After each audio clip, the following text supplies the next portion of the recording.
Audiovisual Cultures with me, Paula Blair.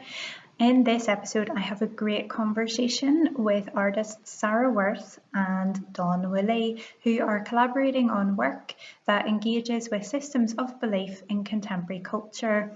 And this is a topic which takes us through a really wide range of areas in modern life. It's really super fascinating. Huge thanks to our members on patreon.com/avcultures for all your support. As many of you may know, it has been a summer of managing a lot of technical hiccups, to put it lightly, and getting by with a very small, struggling machine. So to help the recovery fund, if you're able to, you can slip me a fiver at buymeacoffee.com/PEA Blair. Or you can listen to the end and I'll give you a few other options if you can help out, even if you can just share the podcast and spread it around. That in itself is a really huge help. So for now, I really hope you get as much out of this chat as I did. Zara and Dawn are working on some really fascinating stuff and have been for quite a while, so I really hope you enjoy this.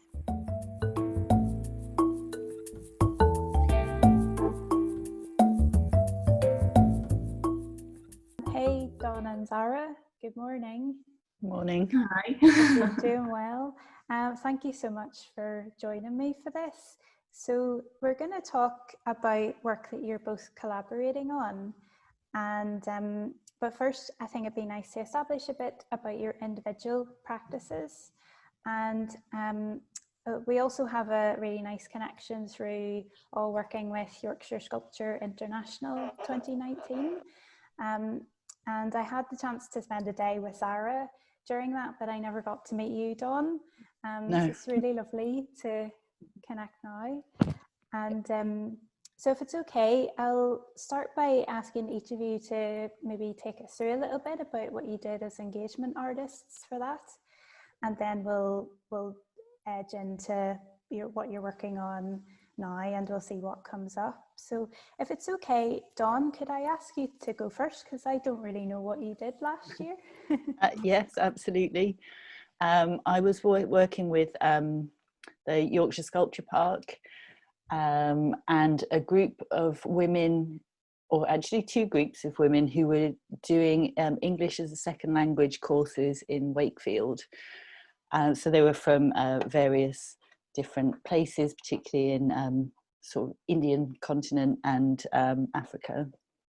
And I was kind of taking them around the sculpture park, introducing them to the different amazing things that are out there, and also to the Hepworth.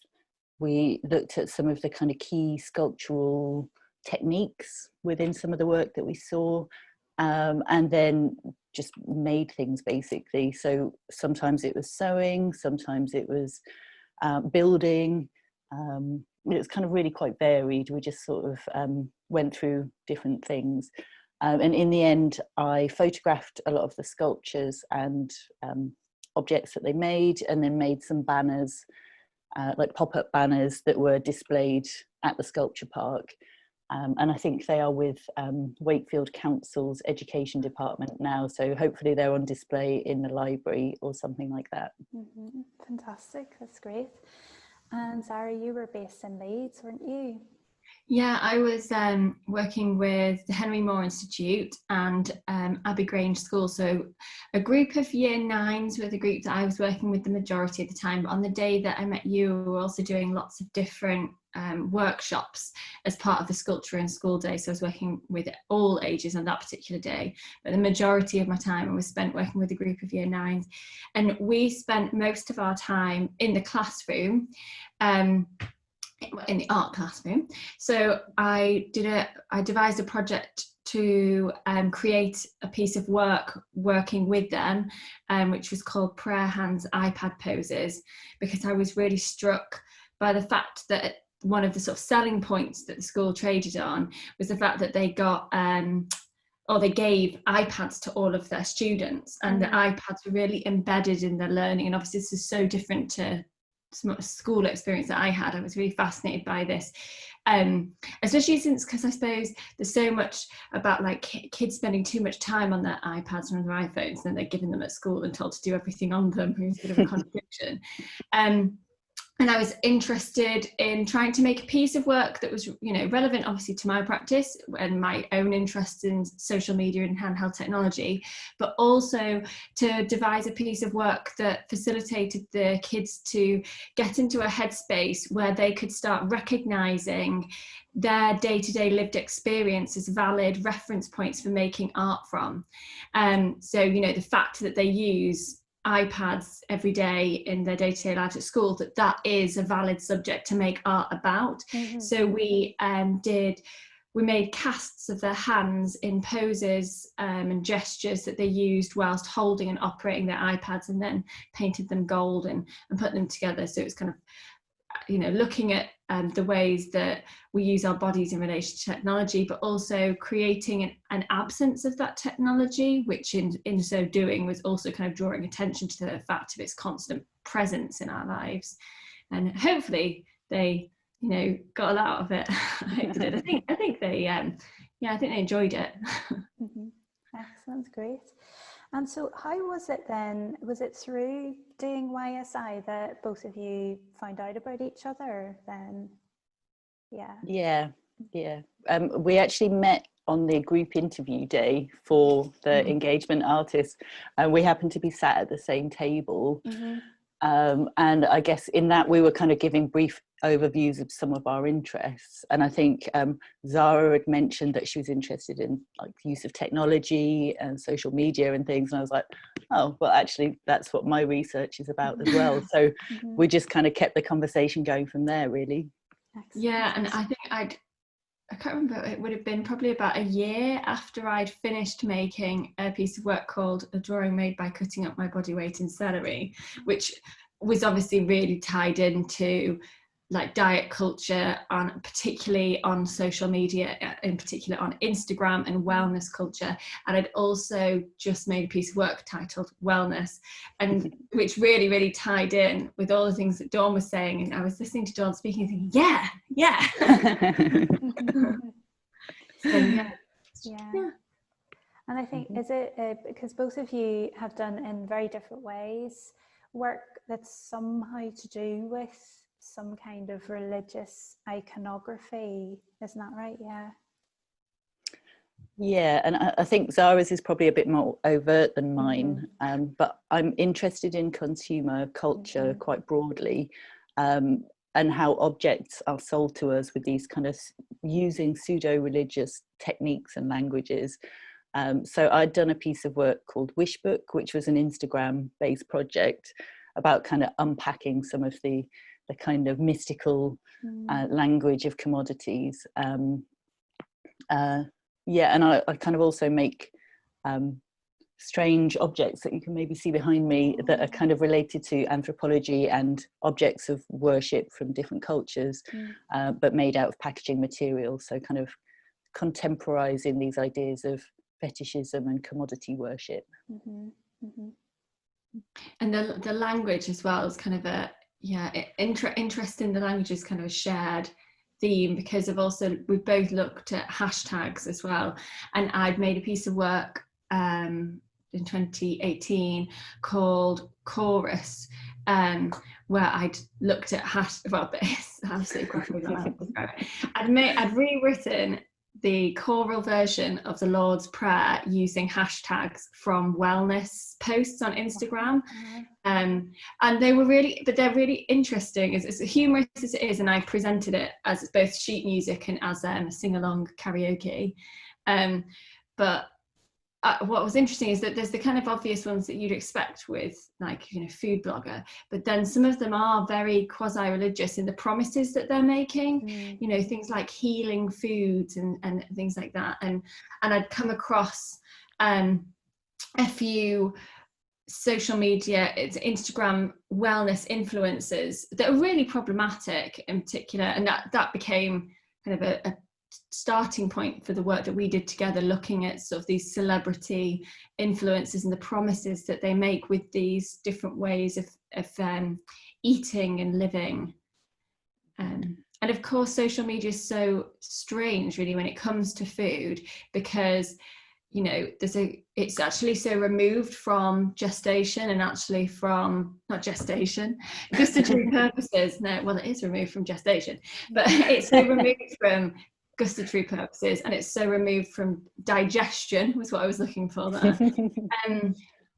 And yeah, so I think it kind of lays bare the hidden kind of mythologies and signs latent in the images that are shared of food.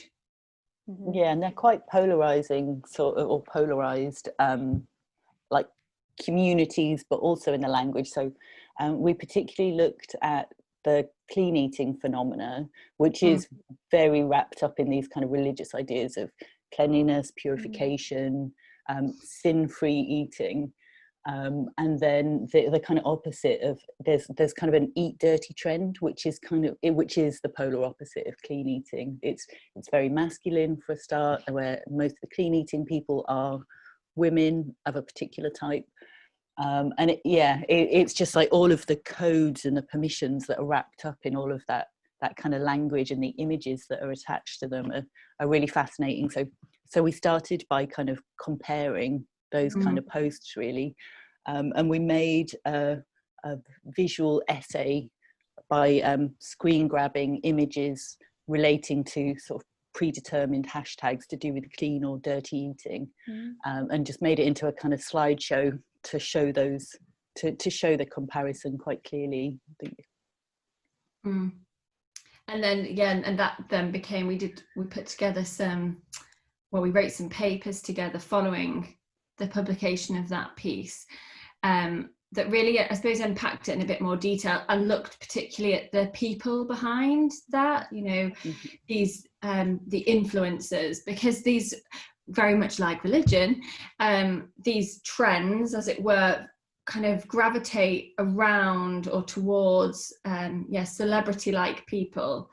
And it's fascinating as well, because if you're not in that, you probably would never come across that, but then you find these people that have millions of followers, that take, you know, their guidance as like a diktat, that is being espoused with absolutely no actual scientific underpinning about. Certainly with the clean eating trend is probably worse for this, where I'm thinking in particular of this guy called he uses the account name Medical Medium. He's called Anthony Williams, and he has so like thousands and thousands of followers, and he claims to receive his knowledge about food from a high level spirit who tells him things that are like beyond like science, and it sounds crazy and kind of laughable, and on one hand it is, but on the other hand he's literally also telling people to come off chemotherapy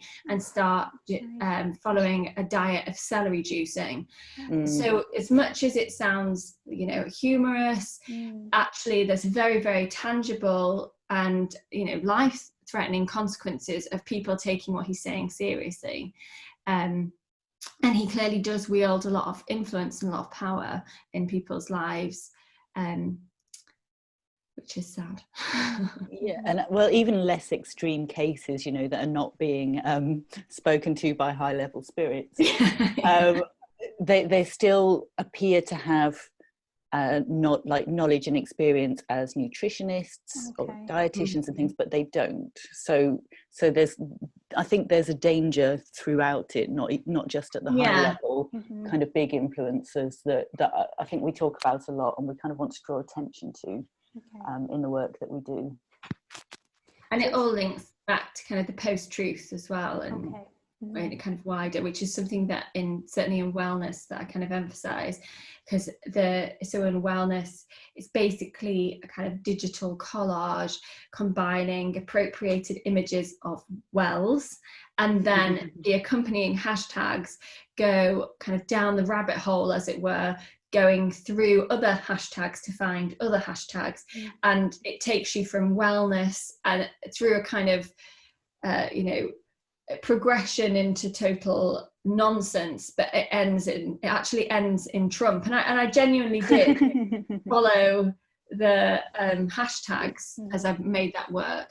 Yeah, it seems that there must be a real relationship then between that kind of activity and evangelism, it sounds like. Yeah. Mm. Do you want to Yeah. say about I because I do look at diet cultures in my own research, and I've particularly been looking at the rhetorics around the obesity crisis, and a kind of the treatment of fat in our cultures. And there is quite strangely, but also quite logically, there is quite a kind of evangelizing about the body. So, you know, like that idea the body is a temple, it's a gift, you're supposed to look after it. If you're not, and that kind of underpins anything to do with the body as not as imperfect is also immoral. So and you come across that a lot, and it and I think that's also tied into some of those languages about you know, personal responsibility. That's also a very sort of neoliberal view of health. So yeah, and then you get the kind of advert rhetorics like "your only limit is you," which is a kind of Nike slogan, and pretty much any Nike slogan you pick will underpin the idea of personal responsibility and an expectation of driving to achieve good health, that really undercuts the very real social economic disparities that stop people from achieving health, and also its very ableist point of view. So there's all of these things going on, and they're deeply moralizing kind of arguments. I was thinking about this morning actually, because I've seen Judith Butler's shared somebody shared a video of Judith Butler talking about the pandemic and about health, but also about the fact that, you know, people talk about this idea that we're going to create this new world, but actually, you know, it's also revealing how embedded social, racial, economic inequalities are just so embedded in our kind of capitalist system.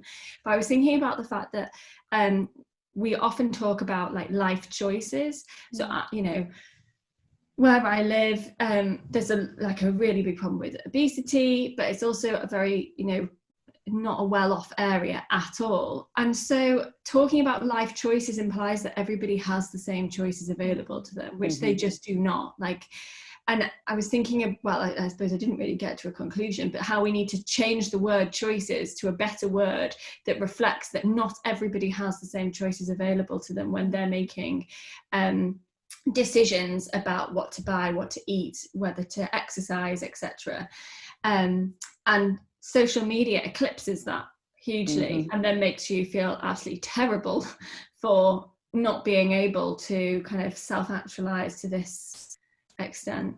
But I was also thinking that, just kind of to explain maybe the way that I come into this area, I'm more interested in belief systems and meaning making, and the kind of religious side of things.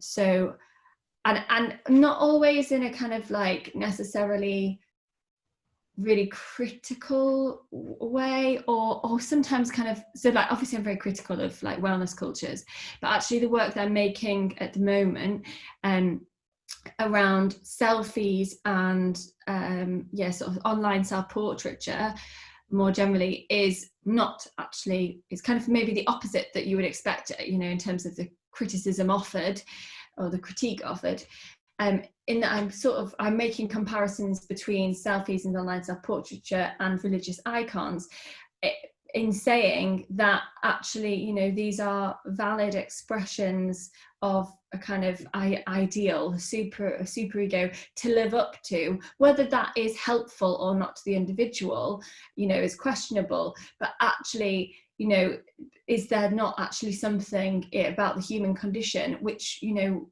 where we feel obliged to find images, and in case of where we're maybe atheist, to make our own images for us to live up to, and to make our own images to aspire to. Whether those are positive images is another issue, you know, in entirety.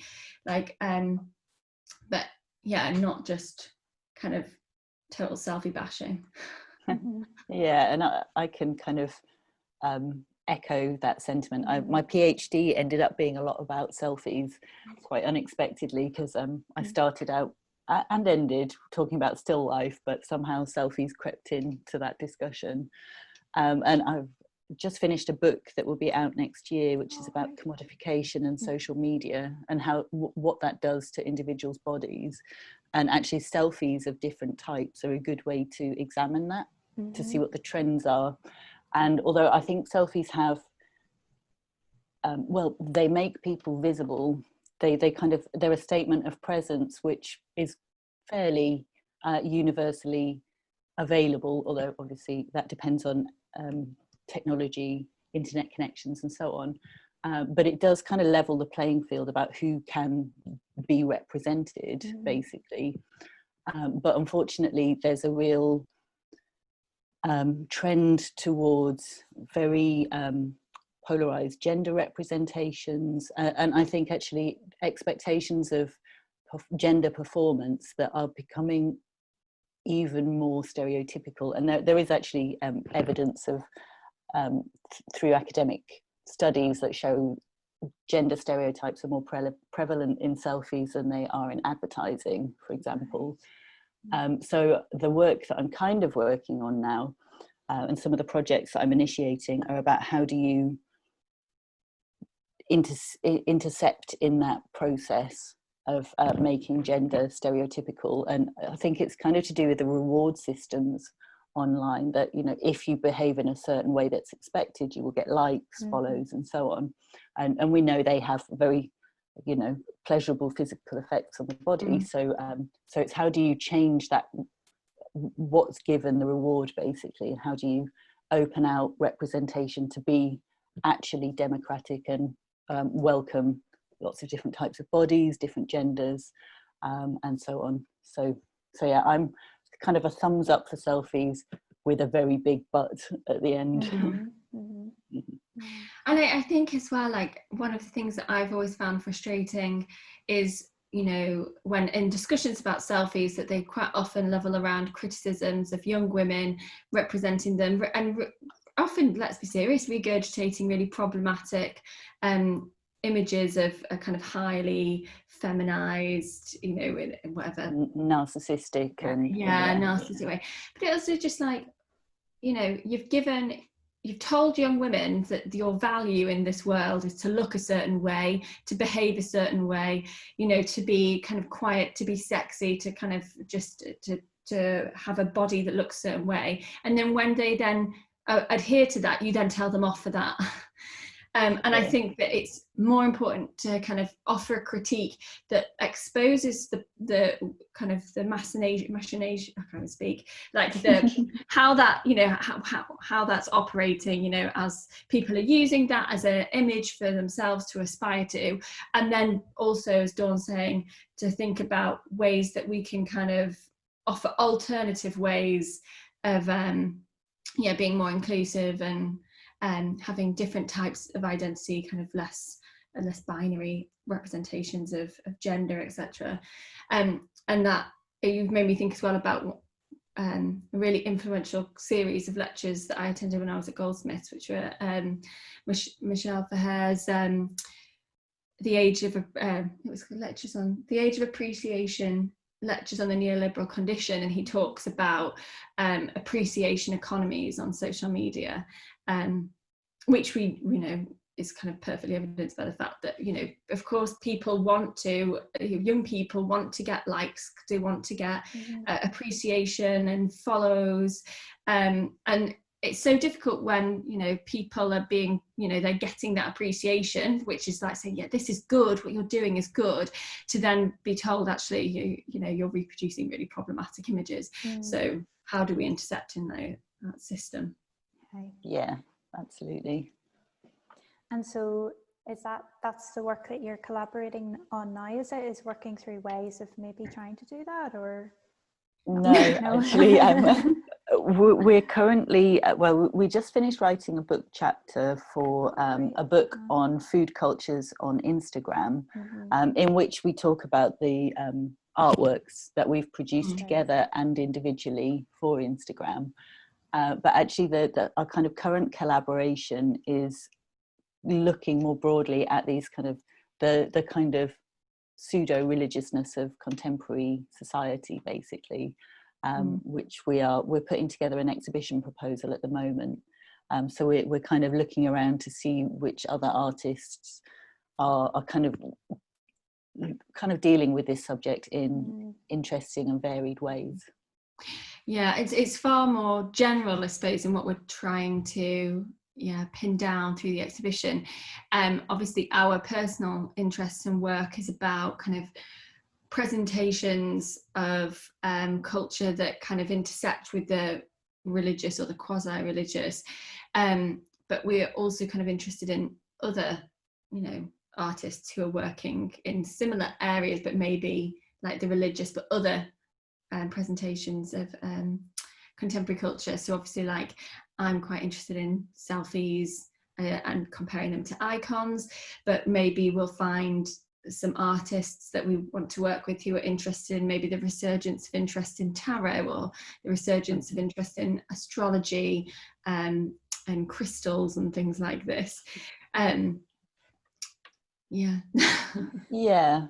And I mean, because I'm currently working on like votive paintings in my interest, and I've kind of done work around fetish objects, but we're also thinking about and this kind of relates to Zara's piece of work that has turned selfies into a hymn, and we're thinking about what about spells and prayers and these more ephemeral things, and how do we enact those things in contemporary culture in ways that maybe we're not thinking about. So yeah, we don't know exactly what we'll find out through that, but it's quite an exciting research process. And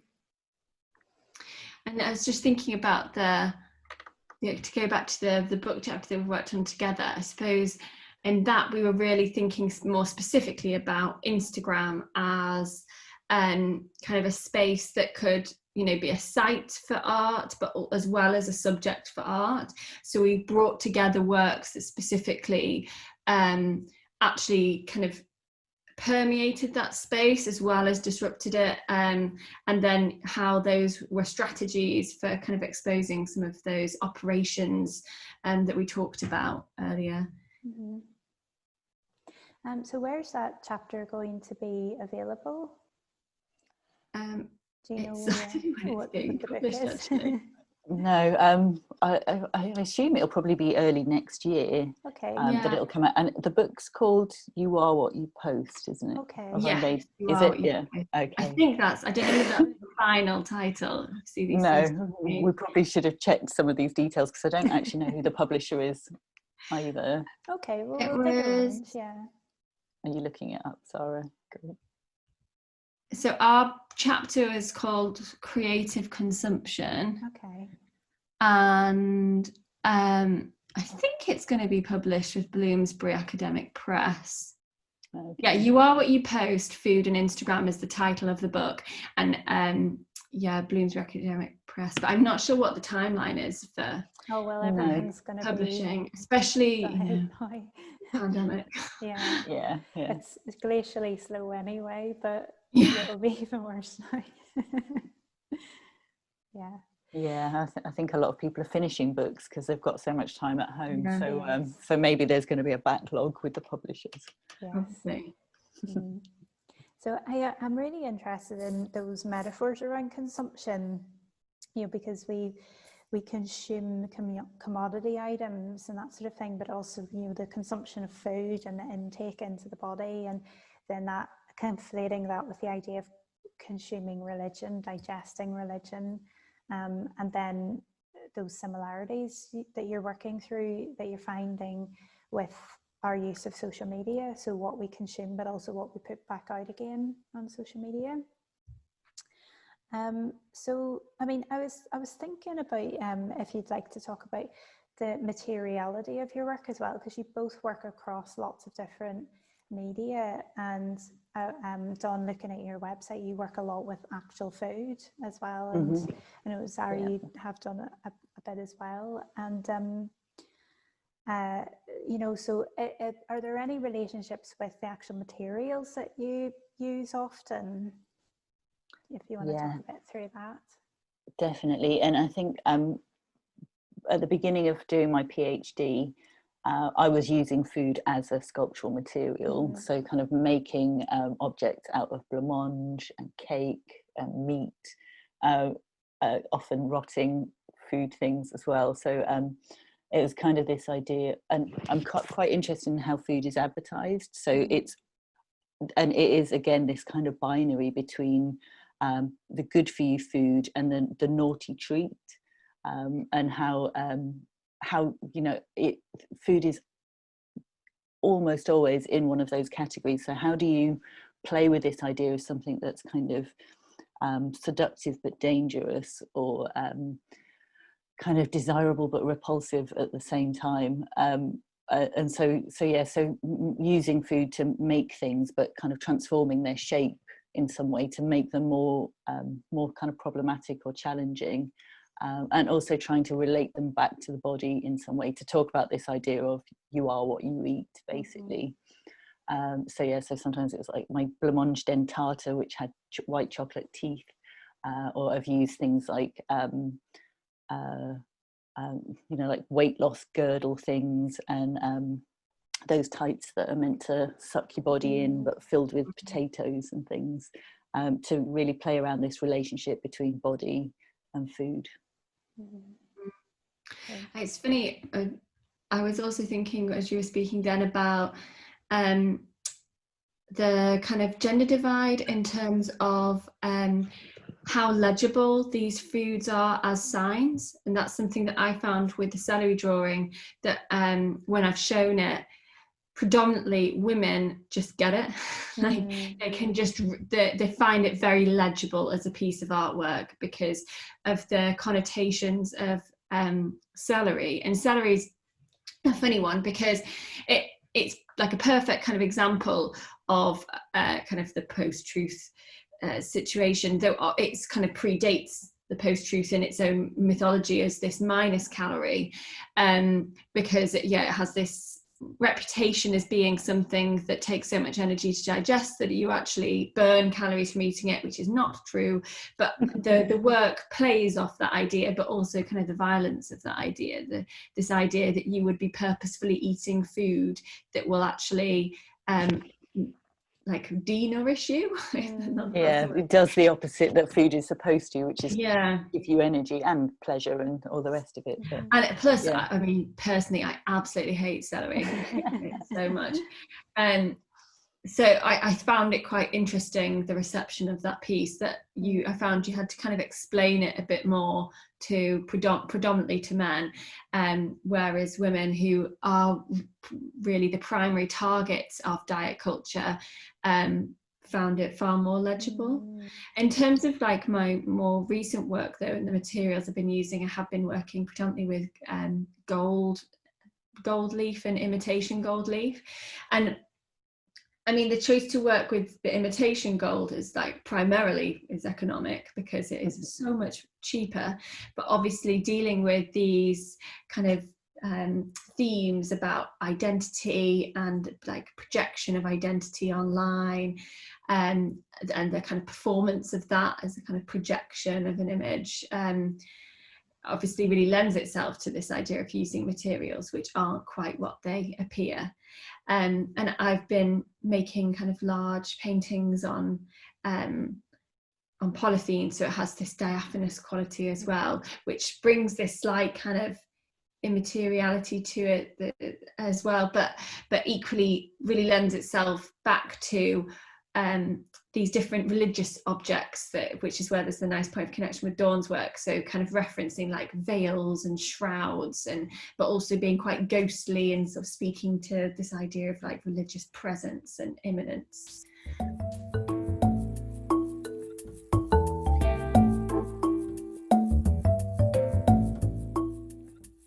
Is there anything either of you are working? Actually, I was thinking about the idea of self-care, because this is quite a big buzzword now, and if that's coming up anywhere in what you're searching through.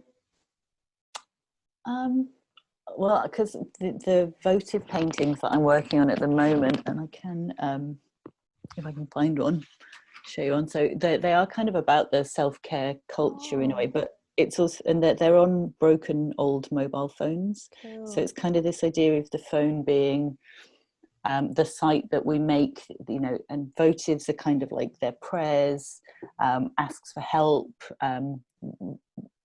biographies to do with miracles, and you know, and I think social media is also a site for all of these things. Like we kind of show off things, we ask for help, we confess things, you know, cite our achievements and so on. So it's kind of thinking about how can I express the function of these as powerful objects in our lives. But it is also very much to do with that neoliberal rhetoric where self-care is not just look after yourself, it's like it's your responsibility, we're not going to help you. And that's a very commoditized language as well. So it's like self-care is making the right consumer choices basically, and that expectation that everyone can make those choices. So that yeah, word again, choices. Yeah, which is no choice at all, really. Yeah, when people just don't have, you know, not everybody has the same choices, a set of choices available to them. So I imagine like a kind of dinner party analogy, like some people have a platter and other people have like a saucer. Yeah, well, and I've recently just revised a chapter for a book on, well, the book is productive body, so it's kind of about the body in contemporary consumer culture, but my chapter is on the quantified self movement. So I'm really interested in self-tracking culture, and which again, it seems to be a very equal thing, like you just get a phone or a wristband thing with a pedometer, you can track things. But now it's increasingly tied up with work wellness programs as well, so that it's kind of like you're being tracked all of the time, so your free time is kind of being co-opted by work. In America, it's also really tied into getting money off insurance policies and things. So actually your ability to provide data makes you better off than other people. So there's an inequality there already. And I read an article, I can't remember the name of the writer, but they did say basically your employability will also begin to hinge on how well you can produce data, because if your company want to provide you with life insurance and health insurance, they want to know that you're not going to cost them a fortune, and you prove that with your self-tracking data. So yeah, these inequalities are growing and becoming really embedded throughout our lives in quite a scary way, actually. Yeah, but that was a bit of a tangent, sorry. No, not at all. Yeah, no, because I was thinking earlier when I was looking through all of this about the data self and the convergence with surveillance culture that's happening, and we are self-surveilling now with all of these. Yeah, there's a great book that I think, well, I've definitely read, and I'm pretty sure Zara's read it as well, by Bernard Harcourt, called Exposing the Self. Oh, well, you should. But it is like this link between the pleasures of social media and the surveillance aspect. And he kind of makes the point that actually the how uncannily the Apple Watch, for example, is like a prison tag, or a community, a probation tag rather. So we're kind of these punishment and surveillance techniques are really embedded within our leisure activities and the pleasures of our life as well. So it's interesting, but who knows where that's going to end up, because it's took off so quickly and become so fully accepted so quickly. Yeah, the speed of it is such a problem as well for people to kind of, it's sort of happening at a pace beyond which we can be kind of reflective and also fully knowledgeable, especially as it's just absorbed into kind of the like necessities for you to function in society, as you were saying, like about trying to access healthcare. So that your kind of need to be able to access healthcare in the States, for example, is going to trump the, for want of a better word, the need for you to actually be really careful and think very selectively about how you're going to manage your personal data. And that actually kind of we don't know the long-term effects of these choices that are being made for us. And certainly when you're, you know, without being hugely stereotypical, but of an older generation where this technology is particularly foreign to you, like I realized that my mum and her friend had never turned off the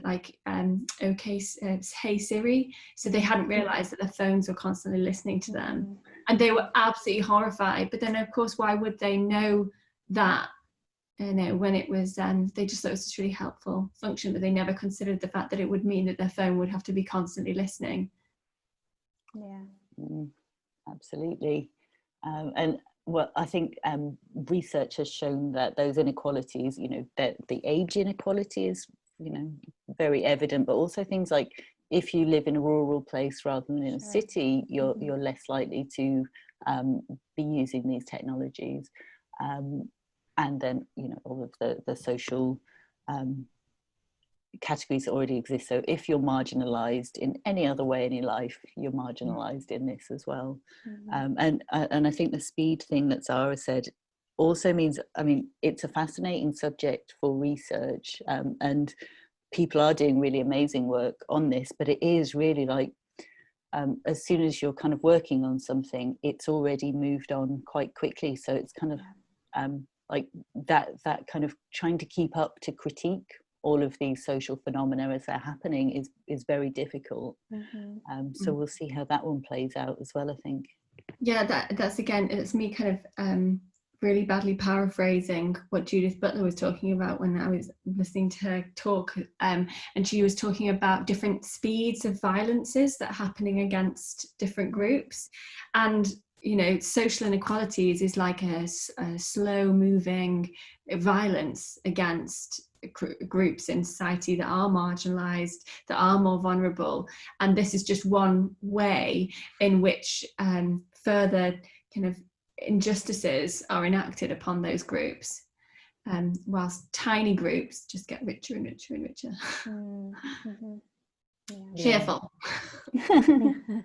I mean, there are also amazing organisations that are looking at things like data equality, and how to try and prevent some of these you know, discriminations and inequalities happening, and also some amazing organisations who are trying to redistribute old technology to people to try and level the playing field a little bit.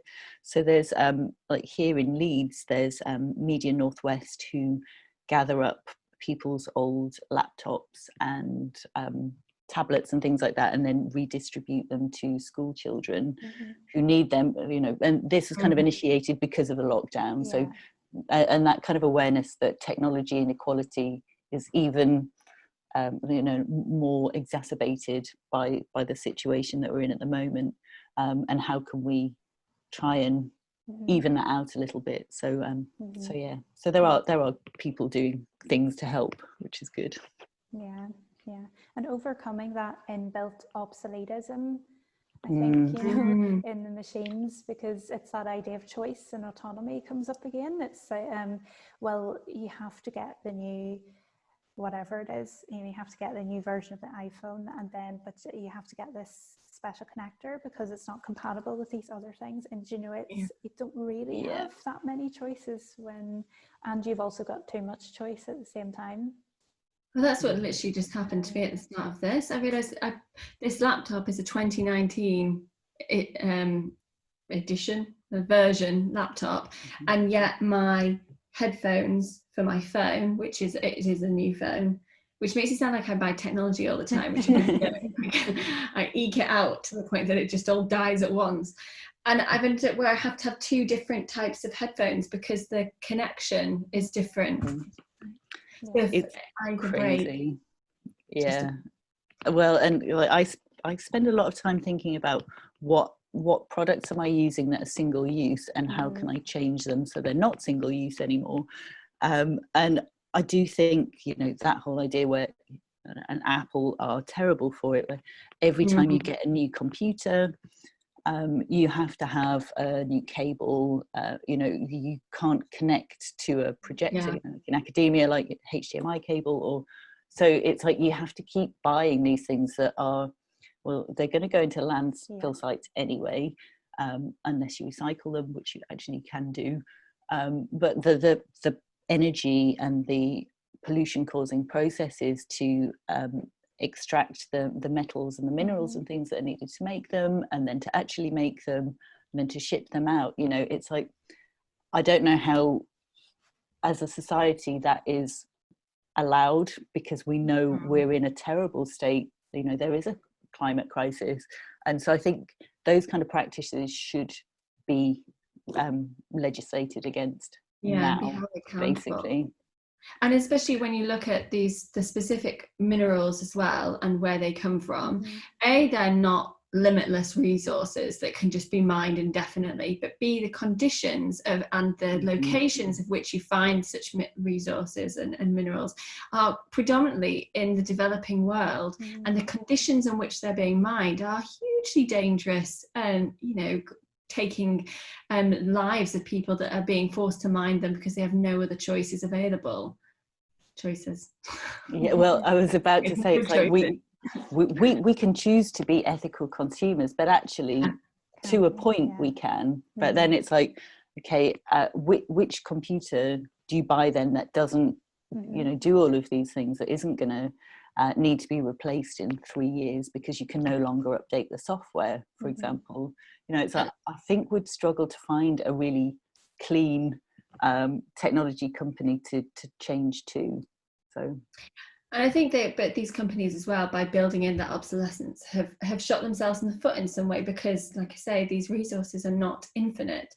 So there's now seems to be more schemes about recycling and to get back the minerals, the different compounds, and reuse them. But it only seems to be very recent that they've clocked onto this. And that they're still saying that we need to keep producing these things, where actually they should be saying we need to extend the shelf life of these things, because extraction, reproduction of whatever it is, you know, that again, they're still pollution causing processes that use energy as well, that then has to be produced. So yeah, I do think it's good the more recycling we can do, but it's not the answer. We need to be consuming less, and that's the deeply unpopular take for consumer culture, because obviously we are in economies that demand growth and expansion. So the idea that consuming less is the way forwards really doesn't fit in with that kind of dominant economic idea. Yeah, and I think just to tie it in a little bit with that idea of self-care, there's that expectation of us taking care of ourselves, and yet, so, you know, how many of us know how to fix a basic thing on a computer that goes wrong? How do we know how to care for our technologies and that sort of thing? We're actually kept out of those systems, you know, and they're made so complex that we can't possibly do it. We have to go to a specialist and spend money. So even prolonging their life is a form of consumerism as well. Also thinking about like self-care is like, yeah, we were kind of looking after ourselves, but we've also already had our industrial revolution. So who are we to say, you know, we've had the luxury kind of you know, comparable affluence and the benefits that's brought to us. Other countries, they haven't had the industrial revolution yet, and they look at us and we're saying, okay, we need to stop producing stuff, you need to stop producing stuff for us, and they're sort of saying, well, why should we, you know, it's all very well you saying that.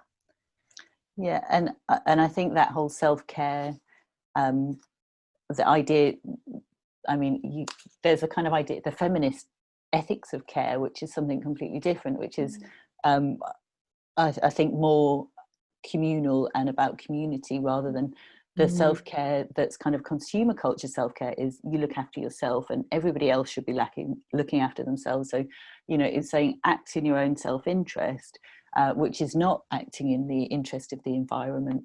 And it's amazing how many more single-use things there are now in kind of relation to self-care. And I've got some of those, you know, like face mask sheets that became a really big thing. And it's like, it's another one of those products where I'm like, why are we allowed to make this? Because it's a kind of fibrous fabric basically that you kind of use for 10 minutes and then throw in the bin. It's like, and then it's packaged as well, so it's kind of creating all of this waste, and for what? Like, what? It's more convenient, basically. I guess that's the selling point. But I do think that's the kind of selfishness of the idea of self-care that we have in our society now. Well, it just makes, I'm reading, and part of a research group that I'm involved with, we're kind of slowly reading through Haraway's Tentacular Thinking, which just feels really relevant here, in terms of the fact she's calling for thinking. You know, she keeps on insisting, think we must, but also thinking, you know, outside of ourselves, like thinking in a web of all the different, like, you know, every ecology, not just about beyond the individual, beyond the human, and people, you know, sadly the culture certainly is, you know, capitalist culture is thoughtless, and it encourages thoughtlessness, in that self-care encourages you to not think beyond yourself. At its kind of core, it's just like, put this plastic sheet on your face and don't think about where that's come from, what's been required to make that, what's going to happen when you put that in the bin, where that goes, you know, what implications that has. Yeah, and well, to kind of go back maybe to where we began, these are also very gendered products that we're talking about, and it's not just that we are selfish consumers, we are also absolutely disciplined to perform these kind of rituals of self-care and kind of commodified beautification, basically. And I think as women particularly, we are chastised for this kind of mindless consumption, but also absolutely expected to do it. So so I think there is a kind of gender inequality at the heart of this kind of really problematic idea of self-care as well, because that's not equally expected or distributed. Sure. Absolutely. I had a scary thought there about the idea of relics, because of what you've really both been working on before, and just the idea of all of these laptop cases and stuff being found by archaeologists in the future. There's going to be a layer of disposable face masks along with them. Yeah, exactly. And plastic gloves. Yes, Um, that's it. The kind of idea for my relics series did sort of come out of that, not in terms of technology, but this idea that the packaging, which is not the thing that we buy, and it's kind of that it protects, but then it's immediately waste and discarded. But also a lot of time and money goes into the design and development of the packaging and the kind of finessing the rhetoric of what these things say. So I kind of came to the conclusion that as a society, we wouldn't be remembered for these fascinating religious objects that will be kind of unearthed in 1,000 years' time. It will be plastic pollution. So I was trying to reimagine this plastic waste as these sorts of pseudo-religious relics. It's something I've been aware of with the materials that I'm using, and I haven't really dug into very deeply. But I am working with polythene, which is completely unenvironmentally friendly. But I suppose I'm quite interested in this idea that I'm making something that is using those materials. The materials that I'm using are supposed to be once-use materials, well, not the gold, but the polythene sheeting is a dust sheet, which is intended to be used once, which I would absolutely never use for that purpose.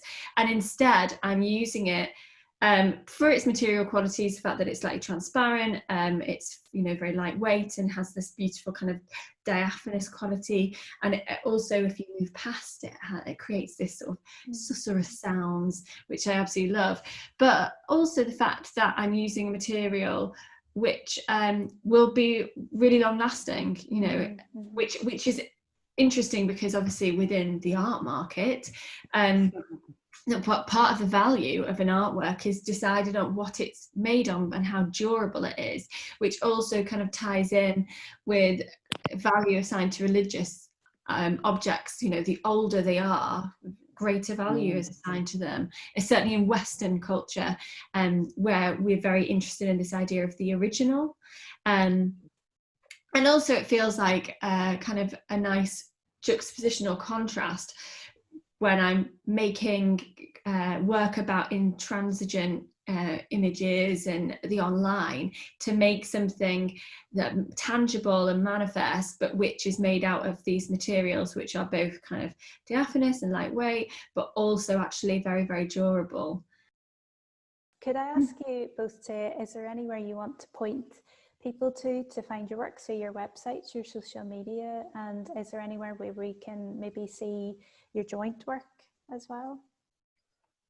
Oh, that's a good question. My website is dawnwoolley.com, and I do put some work on Instagram as well, which is Dawn C Woolley.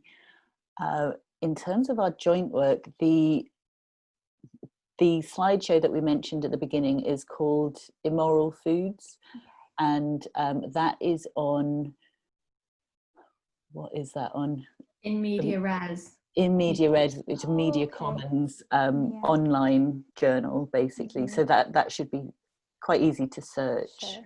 But I don't think there is any. Well, yeah, we haven't really published anything else yet, have we? No, there'll be the book, obviously the book chapter should be forthcoming, and we do have plans to make our first, well, maybe not first, because I would count the slideshow as a kind of artwork, but a new physical collaborative artwork, which maybe we'll show in this show or another show, depending on when we make it. Yeah. But that could also be an Instagram thing as well. I imagine. I think it will be as well. It might be published as we go along, but we haven't worked out the details of that yet. Sure. No. And my work, my website's zaraworth.com, and I actually have two. I have loads of Instagram accounts.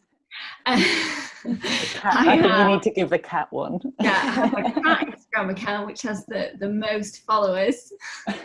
People that follow that. That's Furless friends. That's to keep me humble. And I have my personal account, which I do share bits of artwork on, but then just personal stuff as well, which is just Zara Worth. And then I do have an Instagram account which I consider a kind of an artwork and a space specifically for work, which is Zara_Worth.